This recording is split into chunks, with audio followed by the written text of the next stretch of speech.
Hi cuties and friends, welcome back to my channel கதையும் நானும். So இன்றைக்கி நம்ம சேனலில் வந்துட்டு என்ன வீடியோ பார்க்க போகிறோம் அப்படின்னா, இந்த கோவிட் டைமில் ரொம்ப ஹெல்த்தியாக நம்ம வீட்டில் வந்துட்டு எல்லோரும் சாப்பிட்ணுங்கிறதுக்காக ஸோ கடலை வந்துட்டு வேக வச்சு காரம் போடுறது எப்படிங்கிறது தான் பார்க்க போகிறோம். ஸோ தேவையான பொருள் பார்த்திங்கன்னா, வேக வச்ச கடலை ஒரு பவுல் எடுத்து வச்சுருக்கேன் நான். ஸோ வேக வச்ச கடலை ஒரு கப், அண்ட் தென் வந்துட்டு பார்த்திங்கன்னா கடுகு தாளிக்க, வர கொத்தமல்லி 2 ஸ்பூன், உளுந்து 1 ஸ்பூன், ஜீரகம் 1 ஸ்பூன், வரமிளகா 4-5, கருவேப்பிலை, வெள்ளை எள்ளு இருந்துச்சுன்னா வெள்ளை எள்ளு எடுத்துக்கணும். என்கிட்ட கருப்பு எள்ளு தான் இருக்குது, நான் அதை எடுத்துருக்கேன். ஸோ அண்ட் தென் எண்ணெய், மஞ்சத்தூள், உப்பு. ஸோ இவ்வளோ தான் ஃப்ரெண்ட்ஸ் நமக்கு தேவையான பொருள்.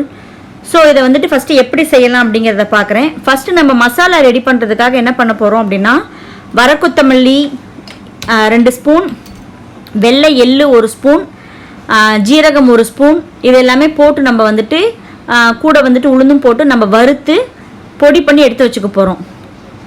ஸோ வாங்க ஃப்ரெண்ட்ஸ், அதை ஃபஸ்ட்டு எப்படி வறுத்து எப்படி பொடி பண்ணலாங்கிறத பார்க்கலாம். ஸோ பேன் வச்சாச்சு. பேன் ஹீட் ஆன உடனே நம்ம ஒவ்வொரு இன்க்ரீடியன்ஸாக நம்ம அதில் போட ஆரம்பிச்சிடலாம் ஃப்ரெண்ட்ஸ். ஃபஸ்ட்டு நான் எள்ளு போட்டுக்கிறேன். ஸோ எள்ளு போட்டுட்டு அது நல்லா கொஞ்சம் லைட்டாக ஃப்ரை பண்ணதுக்கப்புறம் நம்ம வந்துட்டு நெக்ஸ்ட் இன்க்ரீடியன்ஸ் போட்டுடலாம். லைட்டாக வறுத்துக்கோங்க ஃப்ரெண்ட்ஸ். அந்த லைட்டாக ஒரு மைல்டான ஹீட்டில் வச்சுட்டு லைட்டாக வறுத்துக்கோங்க. அதுக்கப்புறம் அதில் வந்துட்டு நான் என்ன பண்ணுறேன்னா, வர கொத்தமல்லி, அண்ட் தென் ஜீரகம், அதுக்கப்புறம் உளுத்தம்பருப்பு. ஸோ இது எல்லாமே நான் வந்துட்டு ஒன்றா ஆட் பண்ணிக்கிறேன். ஸோ இதெல்லாம் கொஞ்சம் வறுத்ததுக்கப்புறம் என்ன பண்ண போகிறோன்னா, 4 மிளகாய் இல்லை 5 மிளகாய் நம்ம காரத்துக்கு ஏற்ற மாதிரி. உங்கள் வீட்டில் வந்துட்டு குழந்தைங்க இருக்காங்க அப்படின்னா நீங்கள் மிளகா கம்மியாகவே போடுங்க. இல்லை பெரியவங்க தான் சாப்பிட்ணும், நல்லா ஸ்பைஸியாக சாப்பிட்ணும் அப்படின்னா கொஞ்சம் மிளகா நீங்கள் வந்துட்டு உங்கள் காரத்துக்கு ஏற்ற மாதிரி போட்டுக்கோங்க ஃப்ரெண்ட்ஸ். ஸோ மிளகா போட்டு இதை நல்லா இப்போ நம்ம வந்துட்டு வறுத்து எடுத்து ஆற வச்சிடலாம். ஏன்னா அப்போ தான் வந்து நல்லா பவுடர் ஆக்கிறதுக்கு. சூடோடு நீங்கள் அரைச்சிங்க அப்படின்னா ஒரு மாதிரி கெட்டியாக வந்துட்டு பிடிச்சிக்கும். அதனால் வந்துட்டு என்ன பண்ணுறேன்னா, வறுத்து கொஞ்சம் நேரம் ஆற வச்சுருங்க. ஆற வச்சுட்டு அதுக்கப்புறம் வந்துட்டு பவுடராக வந்துட்டு மேக் பண்ணிக்கோங்க. ஸோ இப்போ இதை நம்ம நல்லா வறுத்தாச்சு. ஸோ இப்போ இதை வந்துட்டு ஆற வச்சு நான் பொடி பண்ணி வச்சுக்கிட்டேன் ஃப்ரெண்ட்ஸ். ஸோ இப்போ நமக்கு வந்து மசாலா பொடி ரெடி. ஸோ இப்போ வந்துட்டு தாளிச்சிடலாம். ஸோ அகெயின் பேனில் வச்சுக்கோங்க. பேன் வச்சுட்டு தேவையான அளவு எண்ணெய் ஊற்றிக்கோங்க. ஸோ இந்த மசாலா பார்த்தீங்கன்னா நீங்கள் எடுத்து ஸ்டோர் பண்ணி வச்சுக்கலாம் ஃப்ரெண்ட்ஸ். நீங்கள் எப்போல்லாம் வந்துட்டு சுண்டல் தாளிக்கும் போதோ இல்லை கடலை தாளிக்கும் போதோ நீங்கள் எது வந்து தாளித்து கொடுக்கலனாலும் இதை போட்டு தாளிச்சிங்கன்னா நல்லா டேஸ்ட்டாக வரும். ஸோ ஆயில் காஞ்சோடனே நம்ம என்ன பண்ணலான்னா, எப்பயும் போல் ஆஸ் யூஷுவல் கடுகு, உளுத்தம்பருப்பு, கருவேப்பிலை, ஸோ 3மே போட்டு தாளிச்சிக்கலாம்.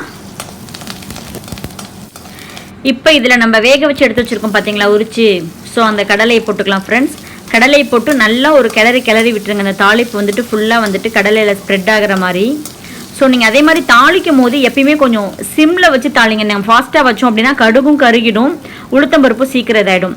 ஸோ இப்போ வந்து நம்ம அரைச்சி வச்ச பொடியை போட்டுக்கலாம். ஸோ இந்த பொடியோட அளவும் வந்துட்டு நம்மளோட டேஸ்ட்டை பொறுத்து தான் ஃப்ரெண்ட்ஸ். ஸோ நான் வந்துட்டு இதில் உப்பு ஆட் பண்ணலை. ரீசன் என்னென்னு பார்த்தீங்கன்னா, நான் கடலை வேக வைக்கும் போதே கொஞ்சம் உப்பு அது அதிகமாக இருந்துச்சு.